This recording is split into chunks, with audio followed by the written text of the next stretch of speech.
Begini cara para elit mengontrol dan menguasai dunia kita. Saya tahu banyak di antara kalian yang masih bingung tentang bagaimana dunia selama ini bekerja.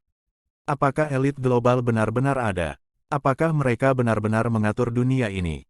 Apakah mereka benar-benar kelompok 1% orang yang menguasai dunia dan segala sumber dayanya?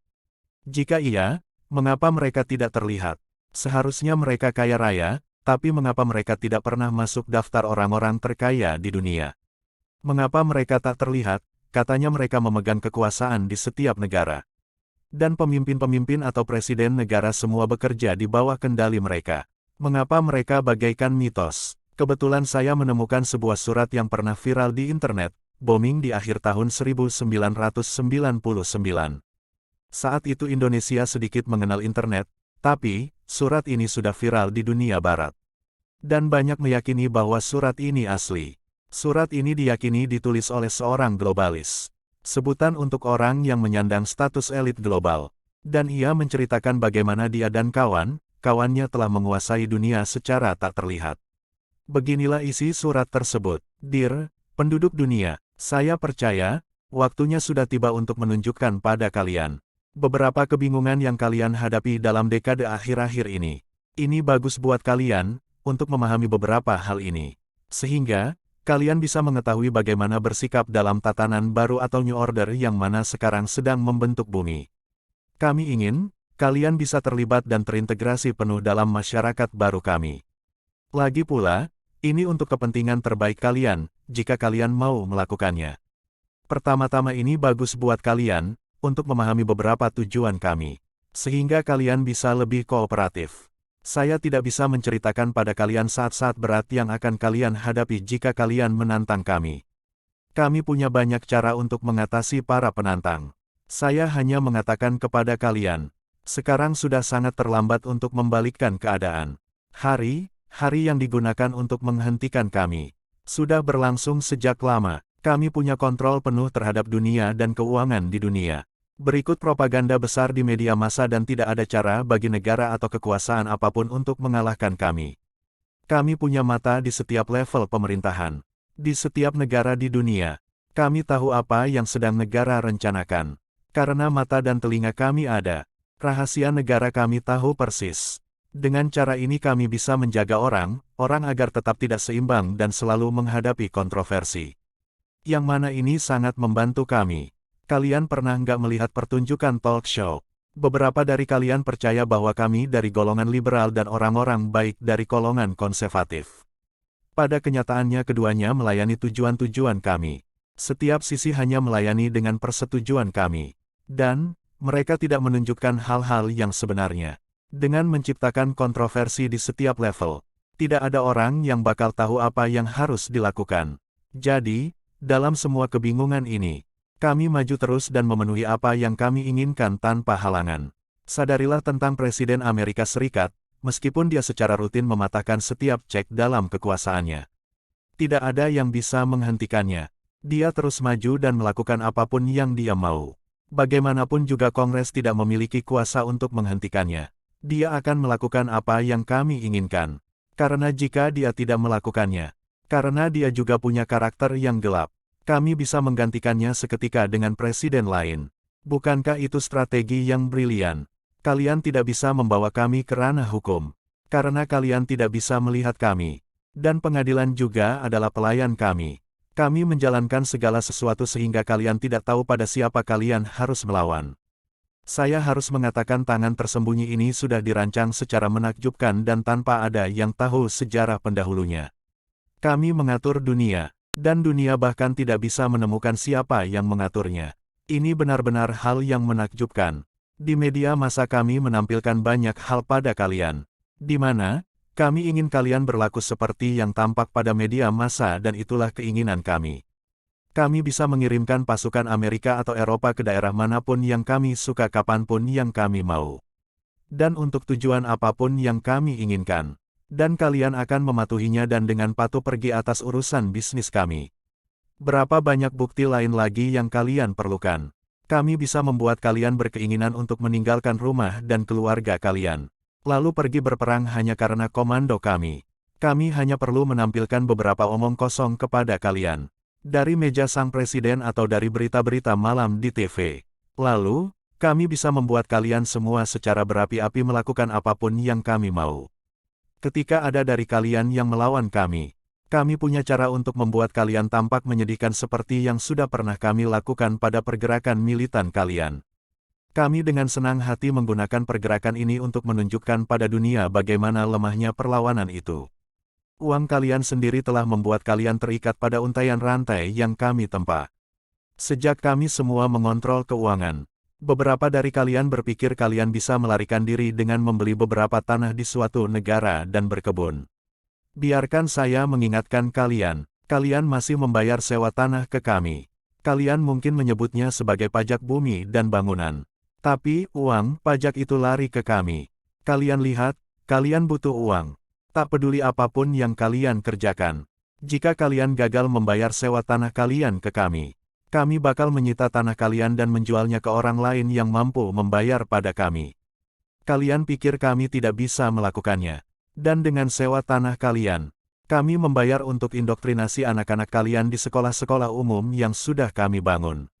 Kami ingin mereka tumbuh baik dengan dilatih ke dalam sistem pemikiran kami. Anak-anak kalian akan belajar tentang apa yang kami ingin mereka pelajari. Dan kalian membayar untuk ini melalui biaya sewa tanah kalian. Dana-dana pajak tersebut juga digunakan untuk proyek lainnya yang kami rancang. Dan kontraktor kami dibayar dengan baik atas kinerja mereka. Kalian mungkin meragukan bahwa kami memiliki anak-anak kalian atau punya kontrol atas mereka. Tapi kalian akan menemukan bahwa kami memang melakukannya. Kami bisa mengatakan bahwa kalian menyalahgunakan anak kalian ketika kalian memukulnya dan menyita anak-anak kalian. Jika mereka tidak pergi ke sekolah, kami bisa menuduh kalian atas pengabaian terhadap anak. Dengan demikian, kami bisa mengambil anak kalian. Anak-anak kalian bukan milik kalian. Mereka milik kami. Kalian harus menyuntik anak-anak kalian. Kalian harus membawa mereka ke rumah sakit kami. Bila kami meminta atau kami bakal mengambil mereka dari kalian. Kalian tahu ini dan kami juga tahu ini. Melalui e-commerce kami bisa mengetahui kalian ada di mana. Apa yang kalian beli dan berapa banyak kalian membelanjakan uang kalian dan barang apa yang kalian beli. Dari mana kalian berpikir? Kami mendapatkan statistik finansial bulanan. Melalui internet dan sumber-sumber lain. Dan kami bahkan tahu kalian sedang ngomong atau berpikir apa. Ini sebenarnya nggak penting buat kami tahu apa kepercayaan kalian. Selama kepercayaan kalian melakukan apa yang kami perintahkan. Keyakinan kalian itu omong kosong by the way. Tapi, jika kalian pikir, kalian punya pengikut dan kami menilai kalian bisa saja bahaya untuk agenda kami. Kami punya cara untuk mengatasi kalian. Kami punya jebakan kotak Pandora untuk menjebak kalian. Kami bisa membuat kalian duduk di pengadilan dan di penjara lama sekali. Kami bisa dengan mudah mengeringkan aset-aset kalian melalui satu dalih atau lainnya. Kami punya sumber dana tak terbatas untuk kami tarik. Untuk membayar pengacara-pengacara kami. Pengacara-pengacara ini dibayar oleh kalian melalui pajak. Kalian tidak mempunyai sumber kekayaan yang banyak. Kami tahu bagaimana harus membagi dan menguasai. Apakah kami tidak menjatuhkan penguasa negara melalui perangkat kami? Kalian pikir, diri kalian yang kecil itu bakalan cocok untuk kami. Dan, biarkan kami mempertimbangkan agama dan moralitas mayor kalian. Moralitas mayor kalian bukanlah moral dan bukanlah mayoritas. Kami dengan senang hati menggunakan pergerakan ini untuk membuat iman Kristen kalian menjadi konyol. Orang bodoh yang menjalankan organisasi selalu berakhir lemparan telur di muka mereka. Kami selalu meletakkan mereka dalam pembelaan diri dan kami sangat sukses menjalankan NRA atau National Rifle Association of America atau kelompok advokasi hak senjata berpusat di Amerika. NRA didirikan untuk memajukan keahlian atau menembak senapan. Keanggotaannya 5 juta lebih tanpa ada publikasi. Kami bisa membuatnya terlihat oleh propaganda media massa kami bahwa National Rifle Association sebenarnya adalah New Radical Attackers alias penyerang radikal baru. Tidakkah kami telah membalikkan pergerakan konservatif Amerika di telinga mereka sendiri? Jika ini melayani tujuan kami bisa membalikkan pergerakan konservatif ini untuk berubah jadi liberal. Ini sebenarnya tidak ada bedanya bagi kami. Tapi ini bisa membuat kalian percaya bahwa ada dua sisi yang sedang berjuang untuk posisi tertentu. Ini membantu untuk membuat segala sesuatu tampak adil dan bebas. Karena tiap orang memiliki suara. Sebenarnya hanya ada satu sisi sekarang. dengan beragam topeng yang sedang dikenakan. Tapi kalian tidak bisa memasuki tujuan kami. Kalian lihat, kami bisa melakukan apapun yang kami inginkan. Dan kalian tidak bisa melakukan apa-apa. Bukankah ini terlihat masuk akal?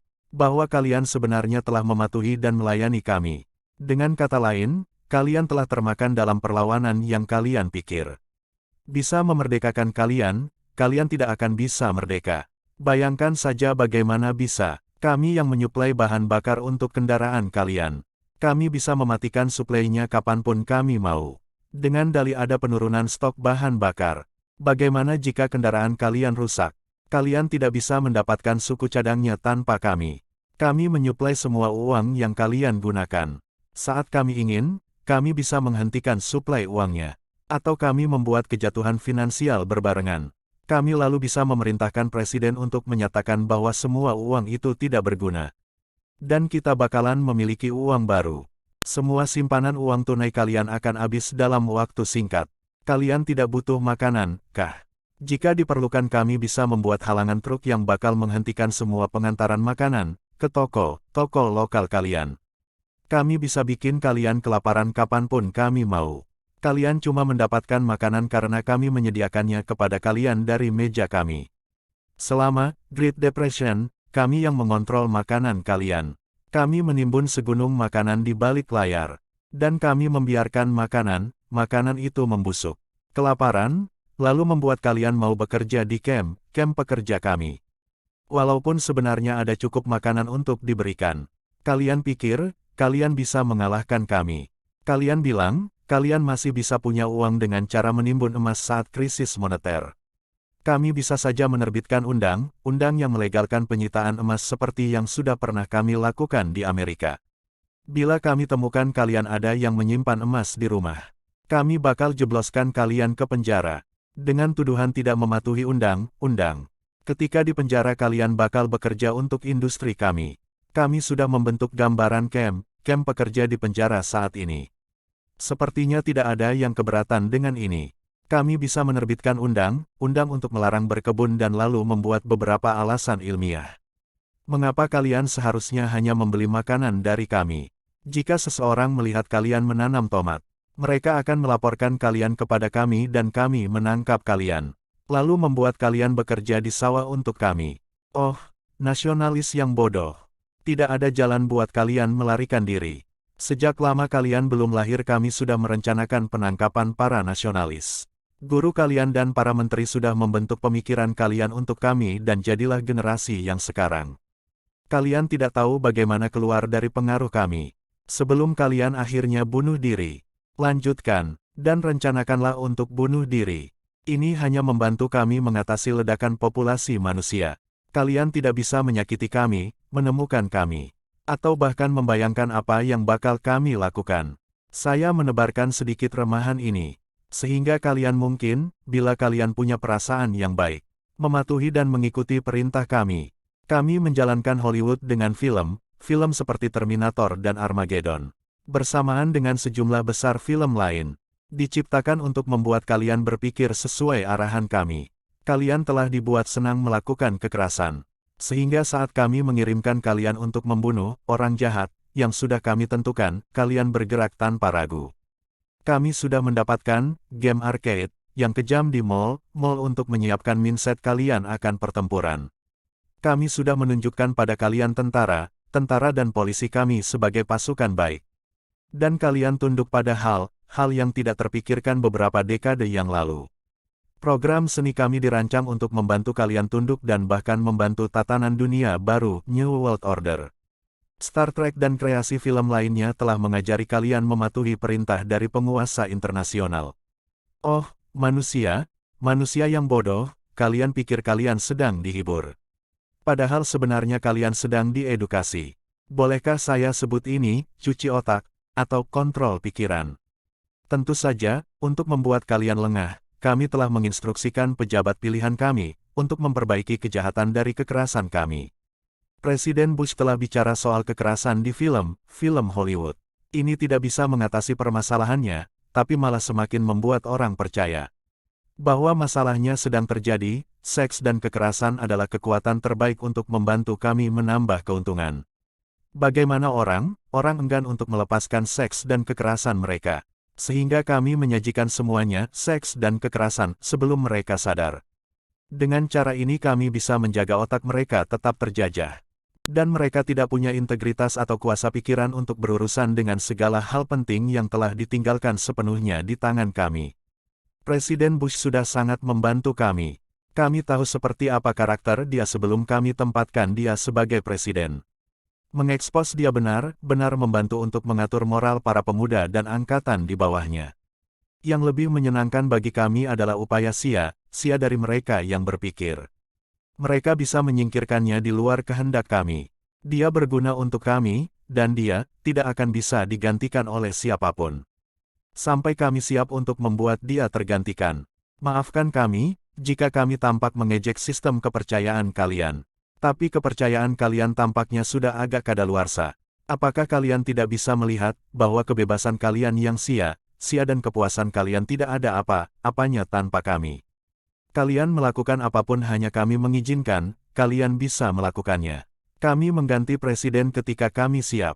Dan pemimpin sudah dirancang untuk tampil di sana. Melayani kami sudah menempatkan pemimpin sebelum kalian tahu. Dan kalian memilih presiden mana yang kami inginkan. Dengan cara itu kami memberi kalian latihan memilih. Dalam kepercayaan bahwa kalian perlu melakukan sesuatu. Dengan cara menempatkan presiden pilihan kalian di kantor pemerintahan. Kami menggunakan negara untuk melakukan apa yang kami inginkan. Semua orang tahu bahwa mereka harus menyerah pada kami atau mereka akan mati. Untungnya, kami punya sekelompok kecil penentang seperti Saddam Hussein dan Milosevic, yang sudah membantu menunjukkan pada pemimpin dunia. Yang bakal kami lakukan pada mereka bila mereka tidak tunduk. Ada kemuliaan bila mengikuti tujuan kami, dan melakukan apa yang kami katakan. Bila tidak, bakalan ada kejadian yang tragis dan menyedihkan. Saya ingin kalian terhindar dari akhir semacam itu. Tapi kemudian, dan lagi, jika kalian tidak terhindar, itu tidak ada konsekuensinya bagi kami. Kami akan menggunakan kalian untuk meringankan beberapa masalah kelebihan populasi, dibunuh. Kami menyukainya ketika kalian memberontak dan blow up sesuatu. Kalian adalah alasan kami untuk membuat undang lebih banyak melawan semua hal yang mungkin berpengaruh pada kebebasan kalian atas kami. Apabila seseorang blow up sesuatu dalam sebuah kesempatan, kami tidak memiliki pengadilan untuk melindungi kalian. Tidakkah bisa kalian melihat bahwa sangat mustahil untuk melawan kami? Semakin kalian menentang, semakin kami bergerak. Kerajaan kami adalah kerajaan uang. Maafkan kami, tapi saya harus akui bahwa kami adalah penguasa kerajaan non-uang. Kalian harusnya melihat humor dalam pernyataan tersebut. Kami telah memberikan kalian segelintir kertas dan beberapa angka di layar komputer. Yang kami beri nama sebagai uang, ini tidak di-backup oleh siapapun. Dan terbukti tidak di-backup oleh apapun ketika kami mengatakannya. Kami menciptakannya bukan dari apa-apa. Kami mencetakkannya, kami meminjamkannya dan kami memberi nilai. Kami juga bisa menghilangkan nilainya. Semua hal yang bisa dilakukan terhadap uang ada di tangan kami. Pikirkan itu, apa yang bisa kalian lakukan untuk melawan kami tanpa uang. Jika kalian berusaha melawan kami bisa membatalkan kredit kalian. Dan membekukan rekening kalian, uang tunai kalian bakalan dengan mudah kami sita. Kami sudah membuat begitu banyak aturan dalam kehidupan sehingga tidak bisa hidup tanpa uang. Perang kami akhir ini di Serbia pun punya banyak tujuan. Tapi kami tidak secara terbuka mengatakannya. Kami membiarkan para membawa acara talk show di TV mengoceh omong kosong soal perang ini, tapi tak ada satupun yang bisa menyentuh intinya. Pertama, ada kekayaan sumber daya alam di Kosovo, yang harus kami kontrol penuh. Kosovo punya banyak suplai uranium dalam minyaknya. Dan uranium sangat penting untuk rezim kami. Juga, ini untuk menjaga tambang tersebut dari tangan musuh potensial kami. Milosevic tidak membantu dalam memberikan sumber daya alam tersebut ke tangan kami, jadi, kami membuat segala hal jadi sulit untuk dia. Sampai dia mau menyerahkannya kepada kami. Kami telah mengurangi kebanggaan nasional ke level kemanusiaan yang kami butuhkan dari semua orang. Setelah perang, bila Milosevic tidak merendahkan hatinya kami akan membawa dia ke pengadilan dunia dan menuntut dia atas kejahatan perang.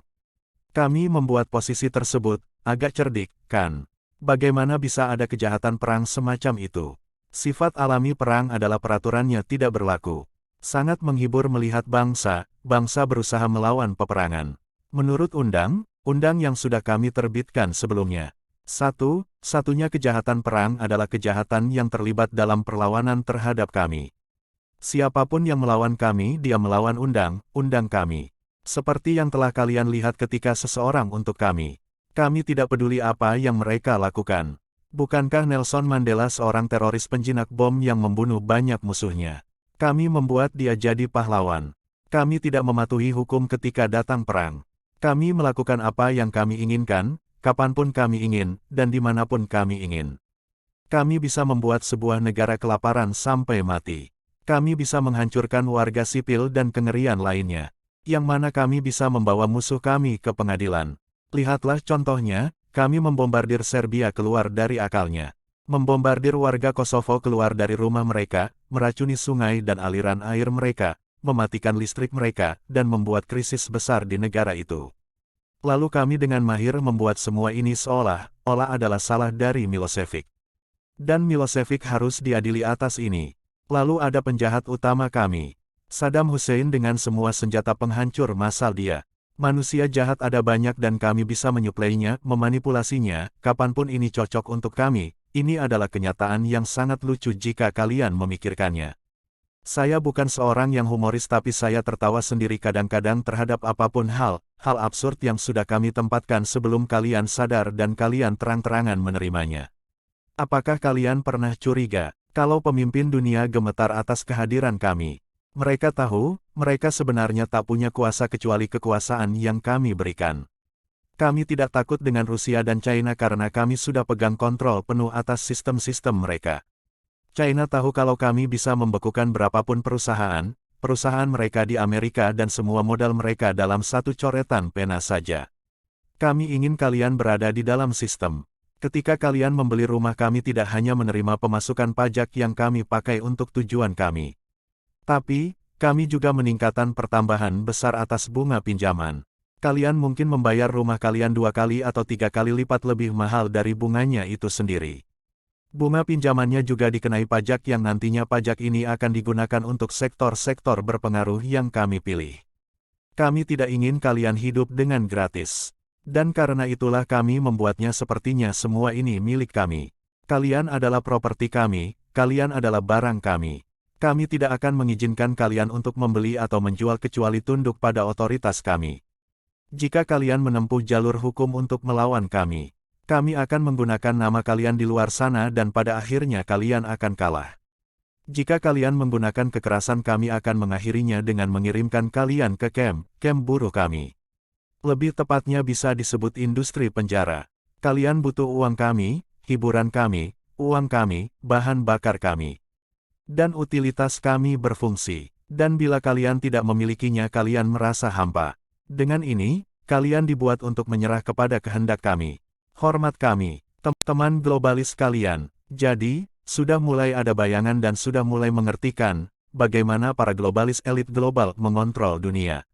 Bila kalian tinggal di Amerika Serikat, mungkin surat ini terasa lebih mendekati dari kenyataan. Karena dari sanalah kekuatan terbesar dikontrol. Indonesia hanya sebagian kecil negara yang tunduk pada sistem global yang mereka desain, dengan Amerika Serikat yang berperan jadi adik kuasa.